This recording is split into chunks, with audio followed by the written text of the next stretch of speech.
आज की जो क्लास है वो आपकी 13.2 है ना, 13.2 से है। इसमें जो शुरुआत है वो हमारी है प्रायिकता की गुणन प्रमेय। ठीक, इसमें होता क्या है कि दो घटनाएं एक साथ घटित होती हैं।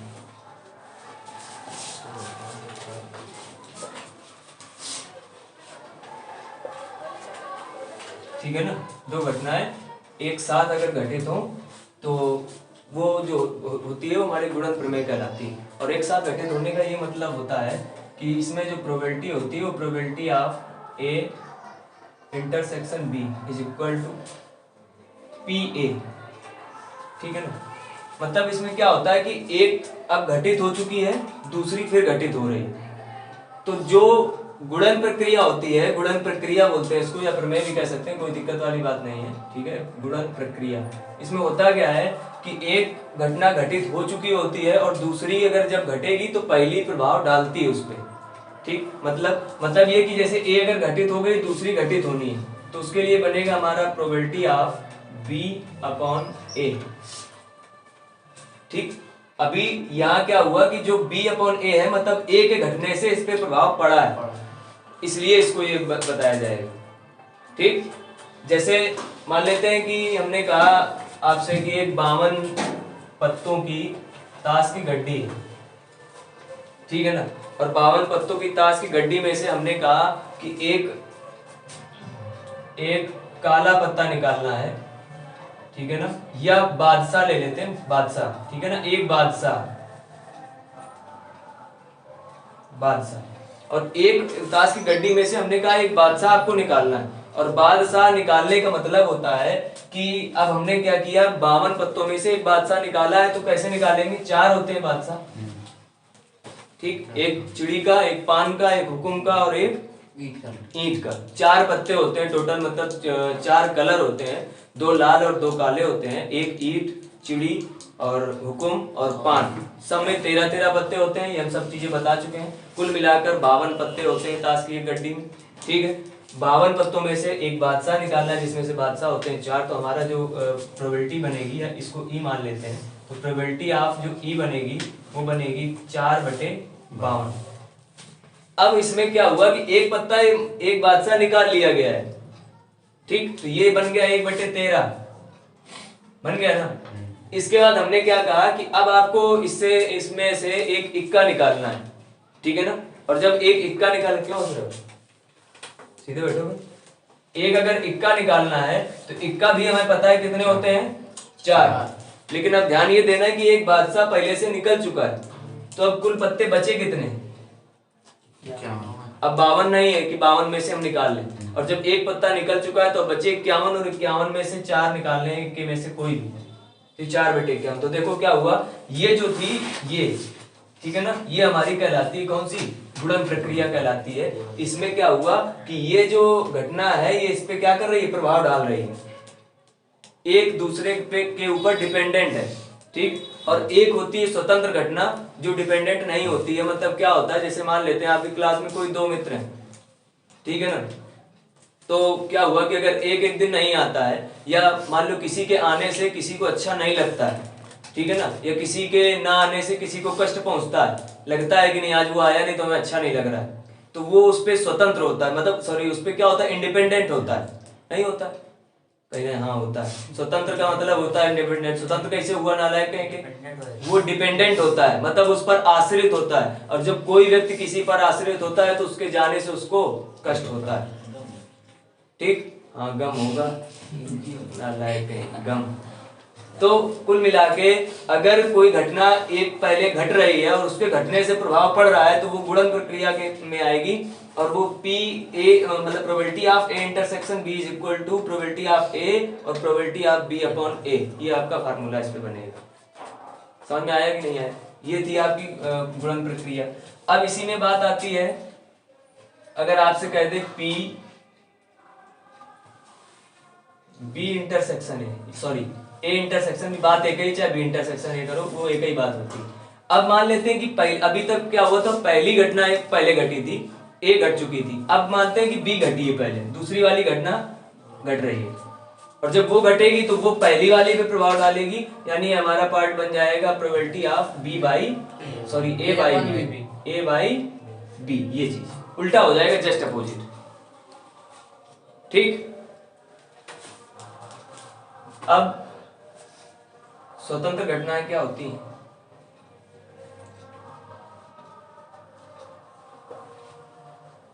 स्वतंत्र घटनाएं इसी में मान लेते हैं कि ये सब दिख रहा है ना उस पर, क्लियर? कुछ चीज उसमें आया तो बताना, ठीक है ना, मतलब मेमोरी फिर वगैरह का। तो कुल मिला के स्वतंत्र घटनाएं होती क्या है? अभी क्या था कि अभी ये जो हमने इक्का निकाला था तो ये इन पत्तों पे डिपेंड था, कर रहा था कि एक पत्ता निकल चुका है, इसलिए क्या कर रहा था, ये 51 पत्ते बच रहे थे। भाई एक निकला बादशाह, 4 इक्के थे, फिर से इक्के निकालने थे तो 51 में से ही इक्का निकलेगा। अब एक पत्ता निकल चुका है। अभी क्या हुआ कि अभी हमने कहा आपसे कि एक 52 पत्ते की हमने आपको गड्डी दी, और उस गड्डी में से हमने कहा कि आपको क्या करना है, एक बादशाह निकालना है। तो आपने क्या किया है, बादशाह निकालने की प्रायिकता अगर निकालनी तो आपको पता है बादशाह होते कितने हैं, 4। और जब प्रोबेबिलिटी ऑफ ई निकालेंगे मतलब बादशाह प्राप्त होने की प्रायिकता, तो 4/52 निकलेगी, बोले तो 1/13। फिर अगले हमने कहा कि आपने जो ये बादशाह निकाला है इसको फिर से रख दीजिए उसी में गड्डी में, और अब इक्का प्राप्त करने की प्रायिकता निकालनी। तो अभी क्या था, एक निकाला था लेकिन हमने फिर से रखा, और रखने के बाद हमने फिर से इक्का निकालना चाहा तो वो फिर बना 4/52, यानी कि इसको क्या फिर से कहेंगे 1/13 प्रोबेबिलिटी ऑफ एफ अगर निकालेंगे। तो ये क्या था, ना ये इस पर आश्रित है और ना ये इस पर आश्रित है, ये एक दूसरे पर आश्रित नहीं है। जैसे मान लेते अभी आपका मित्र था, वो नहीं आया था क्लास में, तो आपको लगा खाली लगा कि नहीं आज कोई आया नहीं, बहुत दिन मतलब खराब गुजरा है ना। जैसे अभिषेक नहीं आता है तो सब बच्चे बोलते हैं ना कि आज अभिषेक नहीं है, या युवराज नहीं आता है तो बच्चे बोलते हैं आज वो आया नहीं तो अच्छा नहीं लग रहा है। अब इसी में से अगर कोई दूसरा, जैसे शाम बैठे रहते हैं फर्स्ट ईयर वाले, वो आए और चाहे ना, उनके आने और ना आने से कोई फर्क नहीं पड़ता है। जैसे तुम्हारा ये वैभव हो गया, ये भी नहीं आता तो किसी को फर्क नहीं पड़ता, पड़ता है किसी को नहीं पड़ता इतने में से। तो वो यही लगता है कि मतलब आए और चाहे ना आए तो उनको कोई फर्क नहीं पड़ता है कि आप नहीं आए या आए, तो वो स्वतंत्र हैं इस चीज के लिए कि उनसे हमें कोई मतलब ही नहीं है। क्लास में 75 बच्चे बैठे, 75 में से आगे कोई नहीं आ रहा है तो आपको क्या मतलब, रोज 4-5 नहीं आते, कौन नहीं आया कोई मतलब नहीं, बहुत दुख तो जताते नहीं, अरे बाप रे बच्चा नहीं आया, अच्छा तो है नहीं। कोई तुम्हारा पड़ोस का नहीं आया तो सोचो भी यार आज नहीं आया, इसलिए हमको बता देता तो गोला हम भी ना मार लेते साथ में। ये चीज है तो जुगाड़ मतलब ये सोचते। तो इसमें क्या है, ये आपकी कहलाती स्वतंत्र घटना। और स्वतंत्र घटना जो होती है अगर उस पर हम निकालना चाहें तो P probability of A intersection B is equal to, पहली घटना घट चुकी है और पहली घट गई तो उसको कोई मतलब नहीं है, चाहे घटो चाहे ना घटो, स्वतंत्र है, तो दूसरी भी घटेगी। ठीक, ये आपका हो गया स्वतंत्र घटना का। अब इसी में अगर बोल दिया जाए आपसे, एक होती है अपवर्जी घटना। अपवर्जी घटना, अच्छा इसमें एक और अंतर होता है, इसमें क्या होगा, और लगा होता है, क्या लगा होता है, और दो घटनाएं मतलब बोली जाती हैं, जैसे बोल दिया जाए एक हेड और एक टेल आने की प्रायिकता, ठीक है, एक हेड और एक टेल आने की प्रायिकता, तो बदल गया। और बोल दे अगर एक हेड या एक टेल आने की प्रायिकता तो फिर बदल जाएगा ना, समझ में आया। अगर एक हेड और एक टेल आना हो तो वो केवल अगर दो सिक्के उछाले जा रहे हो, ठीक है ना, तो एक में मान लेते दोनों में हेड आया, दोनों में टेल आया, एक में हेड एक में टेल, और एक में टेल एक में हेड। हमने आपसे कहा कि एक में हेड और टेल आने की प्रायिकता, तो आपके पास अब केवल दो केस है, एक ये और एक ये। और यही हम कह देते कि एक हेड या एक टेल आने की प्रायिकता, तो क्या होता है, एक हेड या एक टेल क्या होगा, चारों केस बनेंगे, सब में से एक हेड और एक टेल आ रहा है, ठीक है ना। तो क्या होगा कि इसमें जैसे और मिलता है, इसमें आपको या मिलेगा, और या के लिए आपको इसमें जो होता है वो यूनियन नहीं होता है, और इसमें जो इंटरसेक्शन होता है वो फाई होता है। क्या होता है, फाई का मतलब जीरो, शून्य मिलेगा ही नहीं, ठीक है ना। और इस पे P A union B, probability of A union B जो कि होता है P A plus P B, probability of A plus probability of B. ठीक, तो इतनी बात समझ में आई। इसको पहले छाप लीजिए, थोड़ी सी जानकारी और ले लीजिए। कुछ अगला जो क्वेश्चन है उसमें दे रखा है प्रोबेबिलिटी ऑफ ए और बी नहीं, इसकी प्रायिकता ज्ञात करनी है, ठीक है ना। साफ नहीं आ रहा। अरे उसको तुम ना करो, हो जाएगा। नहीं आ रहा है जी, आपने बताया था कि थोड़ा बहुत चलता रहता है। नहीं आ रहा है क्या? अरे थोड़ा मिला लेता है। वो हो जाता है अपने मन से, अब बोलना नहीं बीच में, ठीक है ना। अभी देखो अब क्या होगा कि प्रायिकता आपको जैसे कुछ एक दी गई होगी, मान लेते हैं जैसे प्रोबेबिलिटी ऑफ ए आपको दे दिया जाएगा 1/2 इस तरीके से, और आपसे कहेगा कि प्रोबेबिलिटी ऑफ ए नहीं, ये ज्ञात करना है। तो इसको ज्ञात करने के लिए हमने एक बता रखा था आपको कि जो प्रायिकता होती है वो या तो 0 से बड़ी या फिर 1 से छोटी। मतलब क्या होता है, हमने अगर याद हो आपको शायद बताया था, ना भी बताया तो कोई बात नहीं, कि जो ए के घटने की प्रायिकता होगी और प्लस प्रोबेबिलिटी ऑफ ए के ना घटने की प्रायिकता, ये हमने 10th क्लास में पढ़ाया है, जो बच्चे पढ़ते थे उनको पता होगा, ठीक है। ए के ना घटने की प्रायिकता जो कि होती कितनी है, 1 होती है। तो इसी को हम प्रदर्शित करते हैं P A plus P A bar is equal to 1। अब समझ में आया। अभी अगर इससे P A probability of A मान लो ज्ञात करना है, प्रोबेबिलिटी ऑफ ए नॉट या ए बार, जो भी नॉट बोल सकते हो, बार भी बोल सकते हो, कि अगर ये मतलब नॉट का मतलब ना घटने की प्रायिकता और ये होती है घटने की प्रायिकता। अगर ना घटने की प्रायिकता पता हो और घटने की प्रायिकता ज्ञात करनी हो तो उसमें से हम क्या करेंगे, एक में से प्रोबेबिलिटी ऑफ ना घटने की प्रायिकता को घटा देंगे तो हमारी घटने की प्रायिकता निकल आएगी। और अगर मान लो प्रोबेबिलिटी ऑफ ना घटने की प्रायिकता निकालनी हो तो एक में से प्रोबेबिलिटी ऑफ घटने की प्रायिकता घटा देंगे। ठीक, मतलब जैसे ये दिया और हमें ये निकालना है तो हम लिखेंगे P probability of A bar is equal to 1 minus probability of A. तो 1 माइनस 1/2 करेंगे, 1/2 आपका आंसर आ जाएगा। समझ आया? किसी को कोई समस्या? जैसे कि दोनों में निकालना हो, क्या दोनों निकालना? ए और बी दोनों निकालना हो, उसके लिए वो भी बता देंगे, अभी सब बता रहे हैं, ठीक है। नोट करिए पहले।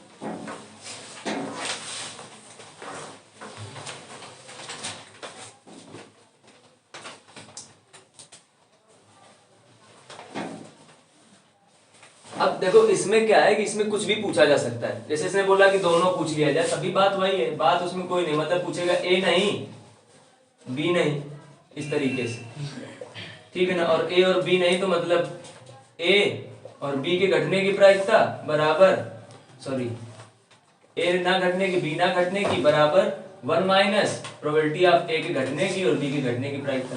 अब ए और बी क्या होता है तो अभी आपको पता है, ए और बी की घटने स्वतंत्र घटनाएं होती हैं ये, और जब स्वतंत्र घटनाएं होती है सवाल में बोला जाएगा अगर स्वतंत्र हैं तो स्वतंत्र के लिए हमने बताया ए इंटरसेक्शन बी होता है। दोनों जब घटेंगे एक साथ तो ये इंटरसेक्शन बी होता है। मतलब इसको हम क्या लिख सकते हैं, जो पी ए बी लिखा हुआ है इसको हम लिख देंगे probability of A intersection B.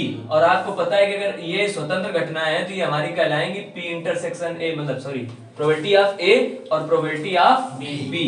और बस इतनी आपको जानकारी दी गई होगी इसमें से निकालने के लिए। अभी सवाल बताएंगे, सारा कुछ क्लियर हो जाएगा, इसको पहले नोट कर लीजिए। देखिए इसमें क्वेश्चन नंबर आपका पहला जो दे रखा है वो लिखा है दो स्वतंत्र घटनाओं ए तथा बी की प्रायिकता क्रमशः, ठीक है ना। फर्स्ट नंबर क्वेश्चन है, प्रोबेबिलिटी ऑफ ए दे रखा है 0.40, प्रोबेबिलिटी ऑफ बी जो कि दे रखा है 0.50 है। तो कह रहा है निम्नलिखित के मान ज्ञात कीजिए। नंबर फर्स्ट में पूछ रहा है पी ए बी, मतलब ए बी के घटित होने की प्रायिकता। तो अभी आपको हमने बताया कि जो पी ए बी होता है वो आपका अगर स्वतंत्र घटना है, सबसे पहले उसने बोल दिया इसीलिए, ठीक है ना। और जब स्वतंत्र घटनाएं हैं तो हमें पता होना चाहिए कि ये पी ए इंटरसेक्शन बी की बात कर रहा है, मतलब probability of A intersection B ज्ञात करना है, जो कि क्या होता है प्रोबेबिलिटी ऑफ ए और इनटू में प्रोबेबिलिटी ऑफ बी। और ये सब कुछ आपको दे रखा है 0.40 और 0.5 गुणा करा लेना, करा लो, ठीक। अगला सेकंड नंबर देखिए, कह रहा है प्रोबेबिलिटी ऑफ ए और बी नहीं, ये ज्ञात करना है, प्रोबेबिलिटी ऑफ ए और बी नहीं सबसे पहले। तो अब आपको पता होना चाहिए कि दोनों के साथ घटने की प्रायिकता पूछ रहा है, मतलब अगर हम इसको लिखना चाहें तो हम इसको ये लिख सकते हैं कि प्रोबेबिलिटी ऑफ ए और इंटरसेक्शन बी नहीं, इतनी बात। और इसी को हम ये कह सकते हैं कि probability of probability of A और इनटू में प्रोबेबिलिटी ऑफ बी नहीं। अरे बात दोनों वही आई कि नहीं है, लेकिन अभी यहाँ हमको बी नहीं घटने की प्रायिकता नहीं पता है, जिसके लिए हम क्या करेंगे, फार्मूला अपना वो लगाएंगे, कौन सा यहाँ लिखेंगे, चूंकि प्रोबेबिलिटी ऑफ बी नहीं is equal to 1 minus probability of B, और इतना रख के लिख देंगे प्रोबेबिलिटी ऑफ ए इनटू इधर 1 माइनस प्रोबेबिलिटी ऑफ बी। इसको लिख के मान रखेंगे, सॉल्व कर देंगे, आंसर आ जाएगा। कोई समस्या नहीं। अगला देखिए, थर्ड नंबर, थर्ड में है प्रोबेबिलिटी ऑफ ए नहीं बी। तो अब क्या बात कर रहा है, ये कह रहा है कि probability of A not intersection B, क्यों भाई, और ए नॉट का मतलब है कि अगर प्रोबेबिलिटी ऑफ ए नॉट ज्ञात करना है तो एक में से प्रोबेबिलिटी ऑफ ए को क्या करना पड़ेगा, घटाना पड़ेगा, जो कि हमारा बन जाएगा probability of A not intersection B is equal to probability of 1 minus 1 minus probability of A और इनटू में प्रोबेबिलिटी ऑफ बी। इतने को पहले सॉल्व करना है, 1 माइनस प्रोबेबिलिटी ऑफ ए, इतना सॉल्व करके प्रोबेबिलिटी ऑफ बी से क्या कर देंगे, मल्टीप्लाई करा देंगे, आंसर आ जाएगा। ठीक, इसी में क्वेश्चन नंबर चौथा देख लीजिए। चौथा भी हमने बताया है कि क्या करना है, इसमें कह रहा है ए नहीं और बी नहीं, तो ये आपका बनेगा probability of A not be not, या ए बार बी बार, जो भी कहना चाहते हो, probability of A intersection B not, ठीक है ना।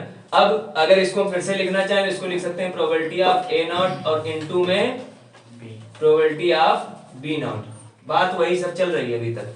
इसको लिखना है तो इसको लिख लेंगे 1 माइनस प्रोबेबिलिटी ऑफ ए, एक इन ब्रैकेट में, 1 माइनस प्रोबेबिलिटी ऑफ बी, एक ब्रैकेट में। ठीक, लेकिन ये चीजें अब आप कहीं तक निकाल चुके होंगे, देखो यहाँ पी नॉट निकाल चुके होंगे तो वो रख देंगे, पी बी नॉट निकाल चुके होंगे कहीं पे यहाँ पे तो वो रख देंगे, या चाहो तो अपना ऐसे कर सकते हो, आंसर सेम आएगा। ठीक है, छाप लीजिए इसको। अब देखिए अगला क्वेश्चन, सब शांत रहिए।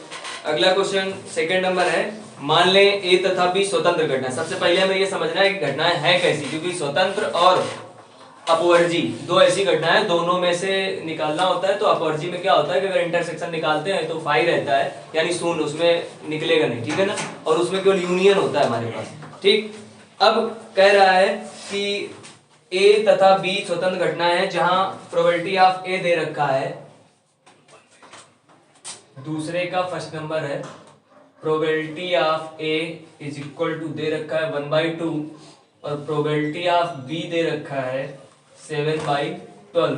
तो कह रहा है प्रोबेबिलिटी ऑफ ए नहीं और बी नहीं, बोलिए नहीं, ये दे रखा है 1/4। तो कह रहा है क्या ए और बी अपवर्जी घटनाएं हैं, इतनी बात कर रहा है। तो ये हमें पता करने के लिए कि क्या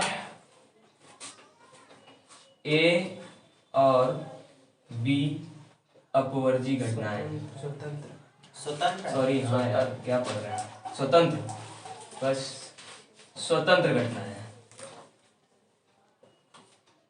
अभी करता नहीं हो सकता।